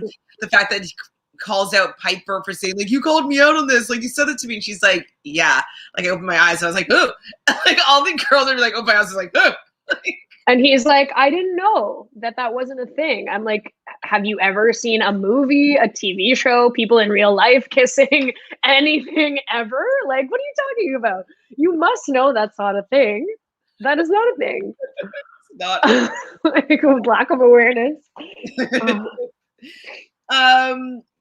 So there was also another clip that we didn't see, because remember we were wondering like, why isn't JoJo here? Like we know that she's probably quarantined, and Tayshia, like, where's like some advice for the women or whatnot? And so there was a few segments with them that were never aired, which I thought was like interesting, because like I would have liked to see this segment, but I mean, I guess they don't have time for that only. Yep, we need that Sarah time and Victoria time. We really needed to, traumatize Brittany by airing a rumor that's harmful to her well-being and spending an entire episode on that, why not? Of course. He's so clumsy. There's lots of clips of him on bikes falling, skateboards falling. Is that to make him appear to be endearing and like just one of us, Yeah, he's just a fun guy having fun. It wasn't to me. It's just kind of embarrassing, unfortunately. But they showed it. And what did I write down? Oh, okay. How do you feel about this clip moment? I know exactly what you're going to tell me. My robe before I get out of the hot tub. And then honestly, doubled down and asked him, like, oh, so why'd you need the robe? This was so awkward. Like, okay, I'm not shaming a guy for getting an erection around a girl that they're attracted to. What was weird was the camera zoom on her butt as she was getting out of the hot tub. Just think about how many clips like that are on the cutting room floor, Like, that's really icky. And then also her reaction, she seemed really uncomfortable. Like, I think in the moment that it happened, she kind of was able to like move on from it. And there's nothing inherently wrong with someone getting an erection, but it was just the way that it was packaged. And then just knowing her and even that last date that she felt uncomfortable on, and then watching this clip of yourself, like basically being objectified, it's awkward. I really didn't feel like they should have included that. That was not necessary. I thought that they were setting me up for her falling. Because, yeah. She was out of the thing and looks sexy and, like, she's beautiful, has a beautiful body. And I thought she was going to do, like, a stumble and fall. I did not know it was going to be the erection scene. So weird. I was like, God, no. Ugh. And then after that, it was just like seeing the clips from next week with like a gazillion topless scenes. So you might get up to 10. Maybe. Might hit it in one episode. Who knows? It might be. And then they end the show with clips of Victoria saying literally 100,000 times. Like, why are we giving her more screen time? I literally don't care about that woman. I literally don't want to see more segments about her trying to make her humanize her and make her look like just one of us. Like, I don't care about her at all.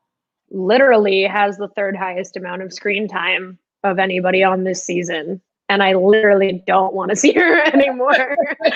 I'm worried she's going to be on Paradise. And I just, I have fourth on that list. Do you know? Oh, yeah. So Matt obviously is number 1. Sarah, number 2. This is for episodes 1 through 7. So everything up till this point. Matt, Sarah, Victoria, Katie, Rachel, and then Serena P is 6th. Wait, is there anybody, women of color, that's before? Not until Serena P. Wow. Yeah. And then even after that, so it's like Matt, the lead, Sarah, Victoria, Katie, Rachel, Serena P. Then after that, Kit, MJ, Chris Harrison, and then Bree. Like, what the hell? It's really interesting. I honestly recommend people follow this account because we're noticing these patterns when we talk about them on the show, but it's really interesting to have data that supports kind of like what we're seeing and like gives a quantifiable look at like things that need to change. Like, if you look at that and see who's been given the most screen time and knowing that screen time is intentionally assigned, it's very telling when you look at that pie. And Serena P probably is only up there because she had 2 one-on-ones, not because I think they showed her a lot, just because she happened to have 2 full day dates. Wow. Yeah. I mean, people say that like, oh, you guys are just, being too sensitive. It's like, actually, facts are facts. To want to see people of color on TV. We're conditioned. All right, let's get to these comments before we close her down. So BB says, hi. Hi. Rumor number 1, Chris Harrison will speak at Good Morning America to initiate his return. Rumor number 2, he will appear on After the Final Rose and Forgiven by Emmanuel Acho, a black man, resulting in forgiveness by blacks and whites. Whoa. That's, I mean, maybe he'll have the uncomfortable conversation with Emmanuel. So I'm wondering though, do you think that it was all staged with first he has the book and then the conversation about the book happens and then they kind of roped him in, or do you think he was already in talks of being the one that was going to help them out of this situation and then gave Rachel the book to like, hey, can you pose with this book because we're going to have him do the After the Final Rose, like get familiar with what he's saying because he's going to be the one that's talking here and like I want you to be comfortable with, I don't know, responding. Yeah, I mean, it's definitely possible that it crossed my mind that all of these things could be interconnected, right? Like there's too much of a coincidence almost that she had his book and then he's hosting. But I will say, Rachel Lindsay had actually mentioned Emmanuel Acho on her podcast as someone that she thinks would be good to host After the Final Rose. So I don't know if they even actually took Rachel's suggestion here or what the sequence of events was. I think based on like, so I wasn't familiar with him, to be totally honest with you, before the announcement. And from there, I started following. He seems to be really all about like moving forward and like actually like moving forward in a positive manner and with compassion. So I think he's a really good choice for this, especially for a lot of the audience that's here. But I don't know how much of this is connected behind the scenes.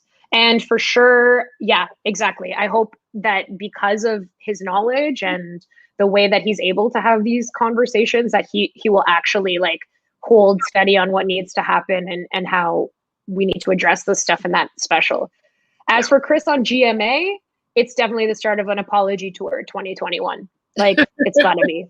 Redemption tour 2021. He needs to get this done and wrapped in a bow before The Bachelorette starts filming, you know? So Joseph Boza says, I think that women tell always the calm before the storm because I looked it up. Reality Steve committed this was filmed 1 week before the interview with Rachel Lindsay aired. Yeah. Yeah. Maybe I don't know how he got away with that interview. I don't know who let him do that. At least he ain't doing that After the Final Rose. That will air in 12 days. Oh my God, is it almost over actually? Oh, I guess, yeah. Emmanuel Acho of Speak for Yourself on Fox Sports 1 will do it. And he's also the author of Conversations with a Black Man. Yes. Yeah. We were speculating that it was going to be Michael Strahan. And sorry, I misspoke. He's not the topic of The Blind Side. I don't know the actual Michael that it was. I always thought it was him. So I was what's it called? Someone told me who it was. I can't remember the name of the person, so I'm sorry that I can't give you credit for who you are, but I did misspeak, and it wasn't Michael Strahan that was the focus of The Blind Side. Dino, this was more like a validation tell-all. We had Matt out here validating these women and their behavior during the season. Yep. Definitely. I do think... No, you go first. Let's go to the next comment. I get it. I get what this comment is saying too, but I also feel like, I guess it's interesting because to your point, Dino, this was filmed, like, as we know, before the fallout of a lot of events. So I don't want to give Matt too much credit, but also at the same time, like if he rehashed the transgressions with every single person there, I think he had the knowledge and wherewithal to know that like continuing to like shit on their behavior probably wasn't going to be a good thing in the long term. But the one thing that I found to be really odd was how he was like, I actually was seriously like considering, a relationship with Victoria, and like was kind of like giving her this like empathy, and I thought that was odd. I'm always speaking so highly of you, Victoria. Yeah, like what do you mean? You've always been speaking highly of her? Like, okay, that's a bit odd. So I get this comment. But I thought he mostly handled himself like pretty well, Pretty well. That was probably knew within the first 2 days that he was picking Rachel Kirkconnell, and Regina George and her crew were auditioning for the Bachelorette lead or to be in Paradise. Well, this is how the show goes now. A days. It does. Sarah had more screen time all season. It's nuts. Yeah, absolutely. It's wild. It's wild, yes. I have 2 thoughts. One, Sarah probably didn't want to be a victim of Regina George and her crew again. True. She had more TV time than the final 3, aka she could be the Bachelorette or in the running for it. I think that she would have had to show up for the Women Tell All to be in consideration for the Bachelorette, in my opinion. Mm-hmm. Why did they edit out these 3 dates? We don't know, Natalie. I mean, why? We don't know. We don't know. Victoria isn't calculated. I think that she's just dumb and unaware, which is even more dangerous. Yeah, she's dumb. Sorry. I think she really believes what she's saying, which is, not great. Like, I think, again, a lot of it, in my perspective, viewing her, is probably rooted in some serious internalized misogyny. For some reason, she feels like she needs to come for all of these women in the way that she did. But I do think, I do think she's also dumb, like, I don't love her presence for any of us. Not, I like the word nuance, not, deep. Dumb is not a nice, it's not a appropriate word, I guess. Yeah, I know. I said it too, and I was like, maybe let's be a little more kind here. I feel as though it's ignorance that Tamika's talking about here. Yeah, hundo. Joseph says Victoria has a plan by producer. She's playing a role. She isn't dumb as people think she is. I mean, if she could play, I couldn't play that role that well. So kudos then if she knows how to be an ignorant person that easily and well. I'm side-eyeing Katie a lot. Oh, tell me more, Tamika. Were they coming after Katie because they knew it was rumored right around filming of the episode? According to Reality Steve, she was in the running to leave for the Bachelorette. So maybe that's why they were coming for her. I don't know, to make her look bad so that she wouldn't get that part. That would really, really bruise them. I think it's telling that Brittany nor Ryan defended or agreed with Katie. Okay. We talked about this too. Like, not a lot of people seem to have been on her side throughout what we saw, but interesting. Mari, Serena P, and Chelsea said stuff happened with Katie that was edited out that they can't discuss because of their NDA. Ooh, okay, interesting. Right. Maybe more stuff. Wait for those contracts to.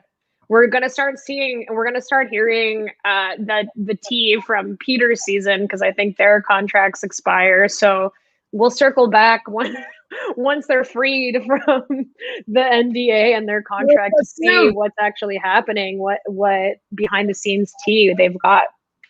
So Tamika agrees with Chelsea that what Katie said about karma was mean and sanctimonious and unfair. I don't remember what she said. Do you? She said, I understand, because this came out in like a very bad way, the way that she said it. She said, hold on, I wrote it down. She said, people, like, the stuff that's happening and the conversations that are happening, or people coming for them online or whatever, is their karma for their behavior on the show. And that, like, they did what they did. So, like, that's fair game.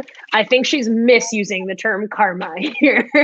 Like, that's not really what karma is. And I would also be offended, I think, similarly to the way that Chelsea was. And that's in that specific instance of what she was talking about. It didn't come across well. I agree. Dino says Katie actually did try to talk to them when Sarah left, but they didn't listen to her. They're a bunch of crybabies. To be honest, though, to the women's point, how Katie kind of comes across, it's a little bit matter of fact, and a little bit, she kind of looks down at them for, like, I don't know. Condescension kind of comes across as well. And so I can see them not wanting to listen to her because they don't actually like her. And it's hard to get, even if she was saying the right thing, across the people that don't really like her. So she didn't choose a way to come to the women in a way that they were going to receive it.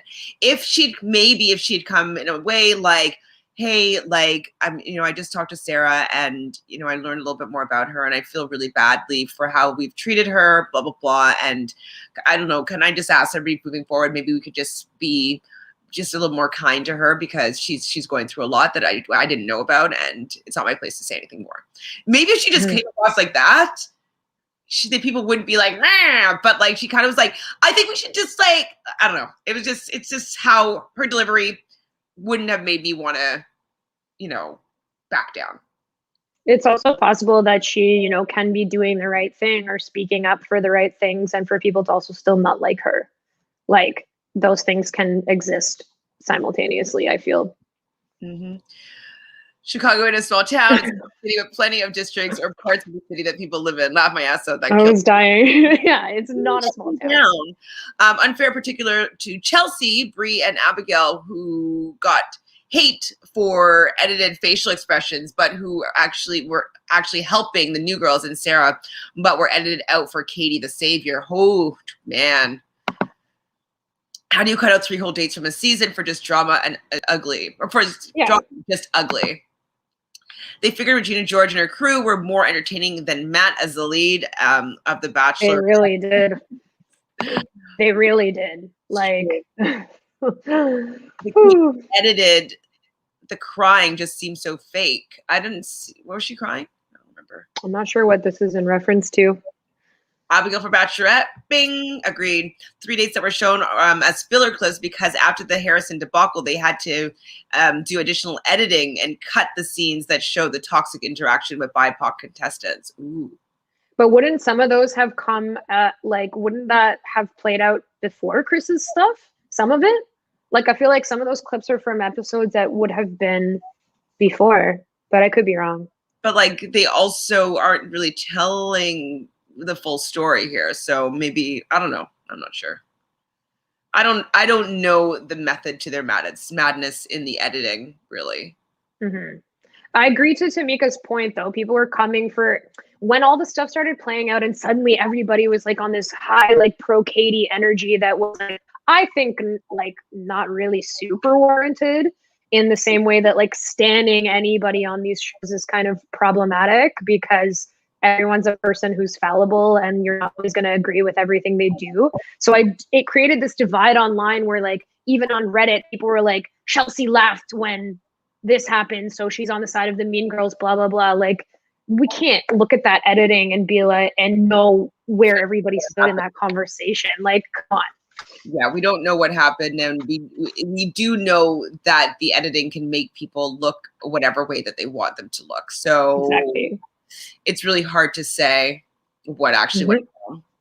Tamika says she's Korean and white. Oh, so this is about Abigail, but she grew up with a mom and stepdad. So she does have some diversity that could be touched on. She's coming from a biracial background and having being born deaf is two very interesting layers to her journey. And so I would like to see that personally, especially since I lived in Vancouver and there's a lot of Asian and white mixes out there, and I don't really hear their story that much. Even though it's a lot of, like, probably like a few 100,000 people in Vancouver alone that would have that background. So I would be interested in seeing any sort of mixed race bachelorette. Sharad, hello, how are you? It's been a while. Yes, it has.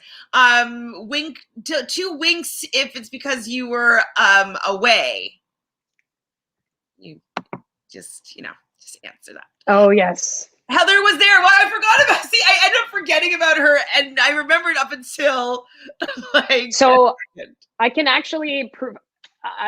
Can you guys tell I'm obsessed with Bachelor data? It's like my favorite Instagram account right now. I just really like being able to like try and quantify things that aren't normally quantifiable or that are like more based on our like perception and subjectivity. So anyways, I think they posted because people were asking about what the tea was, or the most likely theory as to Heather being pictured as being there, but then obviously wasn't in the episode. So they said, we've seen contestants, typically controversial contestants, be brought part of the way through the women's tell-all and straight to the hot seat.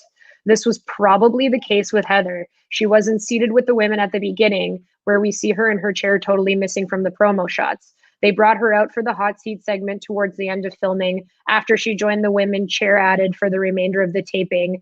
Production probably decided to cut the segment and use very little of the segment's shot after she joined the women. So that's their most likely theory as to why she was but wasn't there.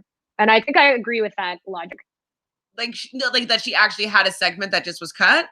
Yeah, and I mean, like she wasn't with them. She wasn't with them the entire time because she wasn't really on the season, but they brought her right to the hot seat and they just decided not to show that, but she was probably seated after that combo. I can see that being the case for sure. That sounds very logical and plausible. Rachel was asked to host. She said no, but recommended Emmanuel. Okay, so it was under her recommendation. Okay.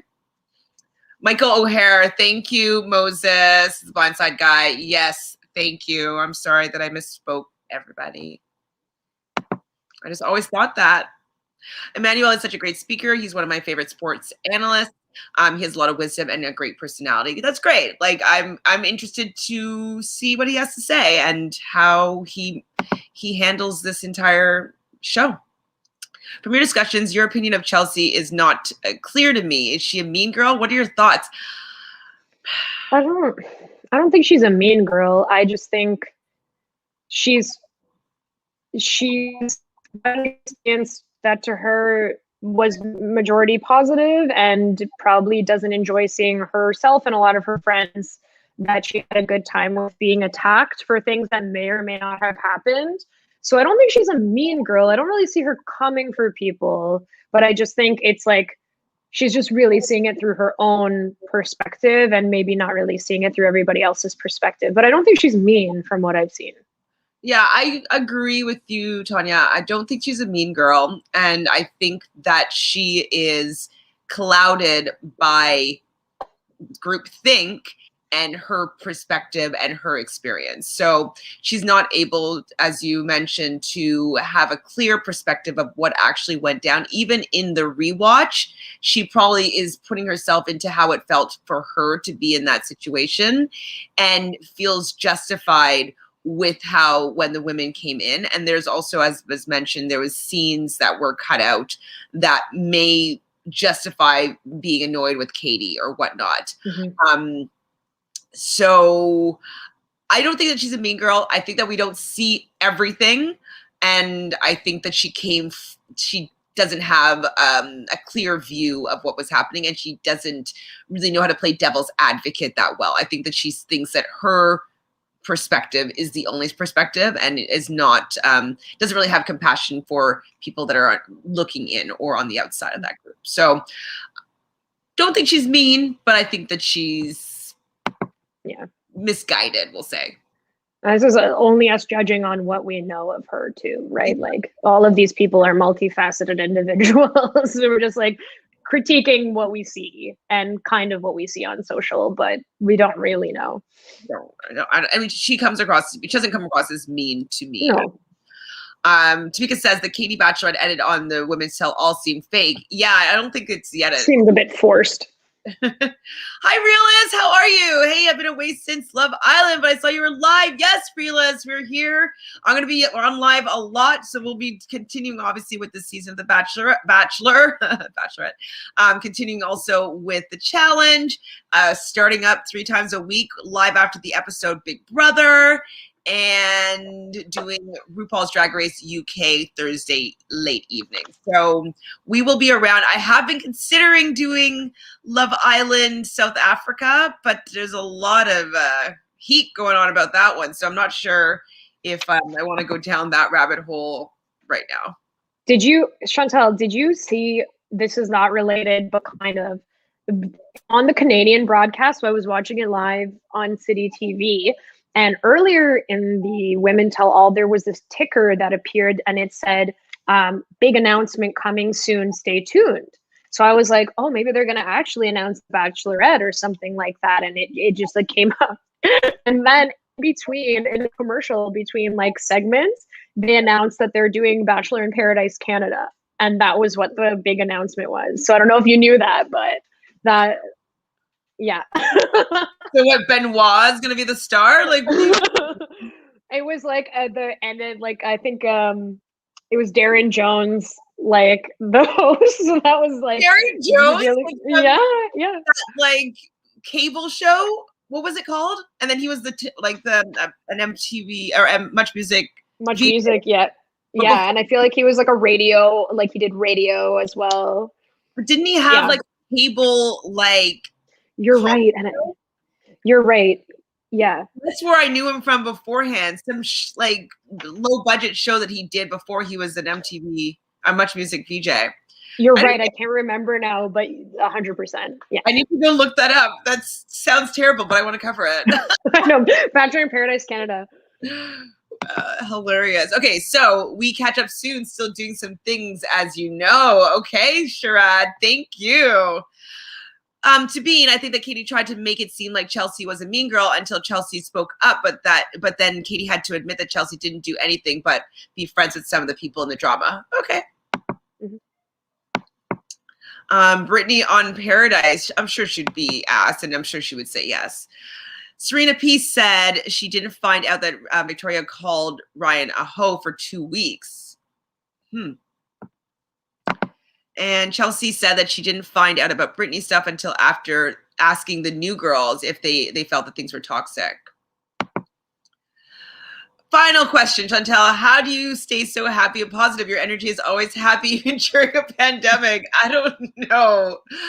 Maybe I'm just delusional. I haven't left my house in a year. I mean, I'm just a happy person, though. I don't really have anything personally going on that's super negative in my life right now.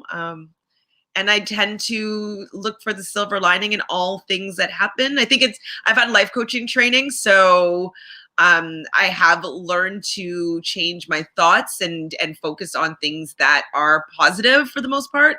So that could just be reflective in how I come across on these podcasts, because there's positive in pretty much any situation that happens. So that's probably why I always see the silver lining. Ding. And did the Canadian version of the Bachelor Bachelorette get high ratings in Canada? Like 0%. No, it's not met with the same level of fanfare as the Bachelor or Bachelorette in the US are whatsoever. Not at all. Unless they try to bring in Kevin, right? And then you bring in Astrid. That's her name, right?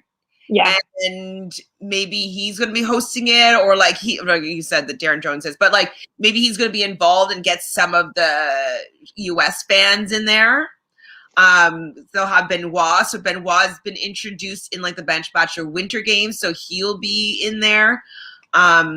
Maybe even they get Vanessa in there. She's from Montreal. Caitlin, you know what I mean? They have a lot of that's the thing. I guess it's kind of weird, like as a Canadian watching like Canadian Bachelor or Bachelorette, because we also see like Canadian folks on the Bachelor and Bachelorette in the US all the time.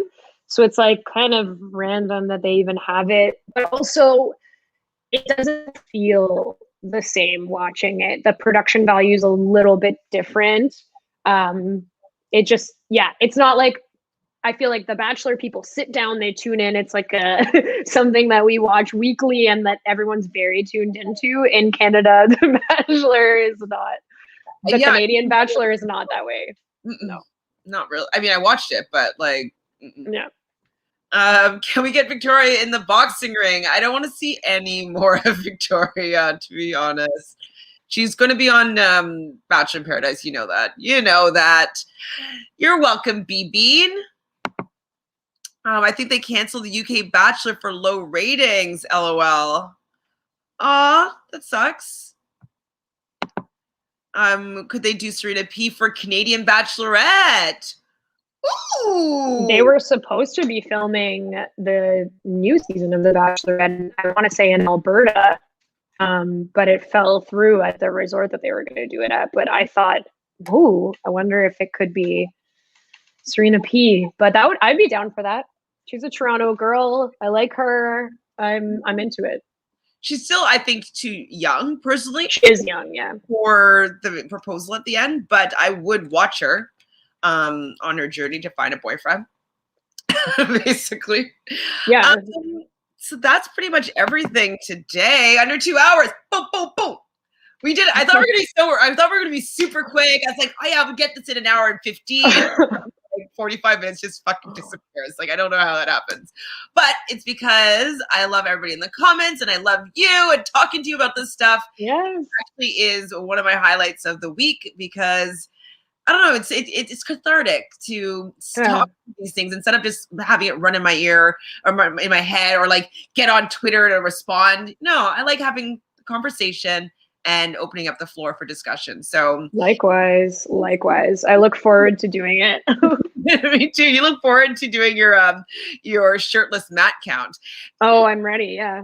I do have to say, I may get a Peloton. There you go. It works. It's seeped into your psyche and how you need to get a Peloton. So kind of like, I mean, they do look great. Like, they look awesome. It's really good. She said she loves it. Yeah.